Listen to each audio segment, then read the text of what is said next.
All right. Hello, hello. Happy sweltering May 19th for us here in Northern Virginia. We have Dave Fawcett, our sports editor, and he is talking spring sports as we head on into the region semifinals and the state finals for spring sports. Dave, you're going to run down, I think, just four teams that you are kind of closely tracking over the next couple weeks here. Who are they and why are we paying such close attention to them? Sure. So yeah, it's kind of this mad dash to the finish line as things start to wrap up. We'll have the state finals. I think it's June 13th out at Loudoun County this year for the big school. So yeah, right now district tournament play is starting this week, then regions and states, and it just it's moves very fast. So yeah, I just wanted so kind of teams that I think have a shot this Mhm. year at winning a state title. This isn't all inclusive, but I think four to keep an eye out for from Prince William County.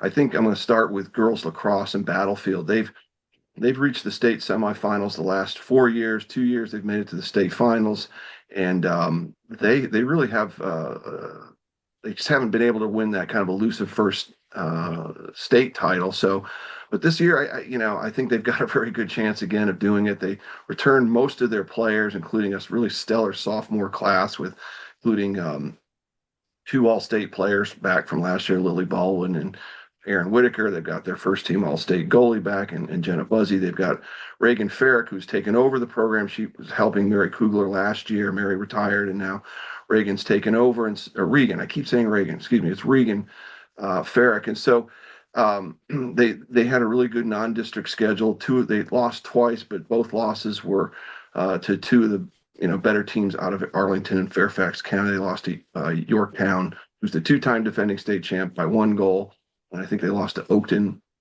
by one goal as well. So I think they're always in the mix, but this may be the year they finally get over the hump and get that title. Um, Girls soccer, um, Battlefield and Colgan, I think, are two to keep an eye out for. Both, again, kind of like Battlefield girls across, two perennial state powers. What's going to be interesting this year is, and this is, I think, just the way the region works, is they've got, it's probably the most intriguing region of all the different sports in the spring, because you've got three teams who are state title contenders, but only two are going to get through because to states. And so you've got Battlefield and Colgan from Prince William. You got Independence, which is from Loudoun County. Independence is the defending Class 5 state champion, and they're kind of evenly matched. Battlefield has tied Independence and lost to them by one goal and a last minute goal. Colgan has beaten Independence, and Battlefield has beaten Colgan. So it's going to be real interesting who comes out of that. Battlefield has 8 returning starters from their state quarterfinalists last year. Colgan, lost a number of players, but they've got always have a deep reservoir to choose from. So I think that one in particular is going to be a really competitive one. And I think for me, the last one I'm going to say is Battlefield baseball. They reached the state final last year, lost 8-6 to their Cedar Run district rival, Gainesville. They, at least in my opinion, humble opinion, I think they have one of the best, if not the best, hitting lineups in the state, top to bottom. Uh, they had four all-state players coming back. They have a number of Division One commitments. The challenge for them, and they knew that coming into this season, was going to be pitching. They didn't really have their usual dominant number one starter that they've had in the past. The kid they had last couple of years, Sammy Michelle, graduated, and so it's kind of been kind of pitching by committee a little bit. They've also had to deal with some injuries, which hasn't helped, but it's kind of put them in a position where they really have, if when they're tested and they're going up, really against good teams, they've kind of had to out hit them if they're gonna if they're Gotcha. gonna win. Light up the So scoreboard.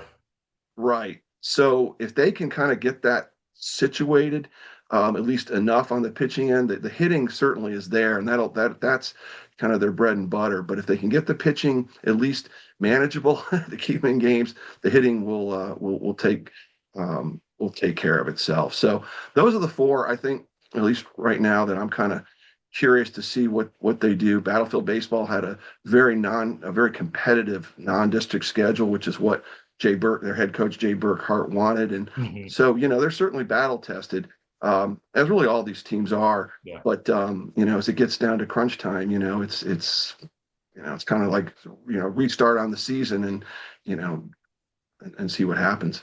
It's good to have that strong competition leading up to the postseason to, yeah, like you said, battle tested and ready, hopefully to make a deep run. It's notable that three of the teams are Battlefield teams. So really exciting next month for Battlefield High School. I'm sure their fans and their student body will be out rallying their squads. What dates are we kind of keeping an eye on for of when the tournaments really kick off?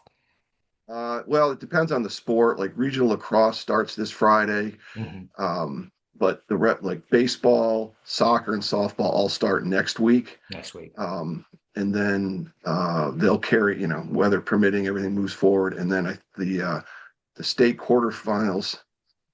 It's that second week, June. I'm trying to remember now, but anyway, I know that the state semis are June 12th, which is a Friday, and the state Mhm. finals are the third that following day, all out at Independence High School, and Oh, that'll be for all the sports. That at yeah. that point, lacrosse, baseball, softball, soccer, they're all going to be playing the same day. So Hard to believe we're heading into June, and I know students have that summer break circled on the right, calendar for sure. But first, right, secure some state championships. right.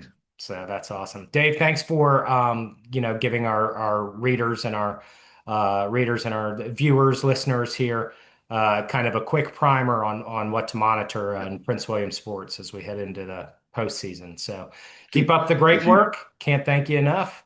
What were you and if saying? you need up, yep, and if you need any updated results, make sure you're just sticking with Inside Nova, Yep.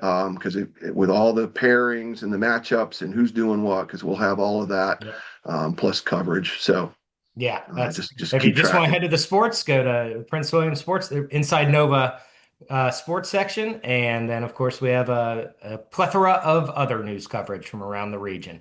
All right, thanks, Dave. Thank See you. you. Yep. Bye.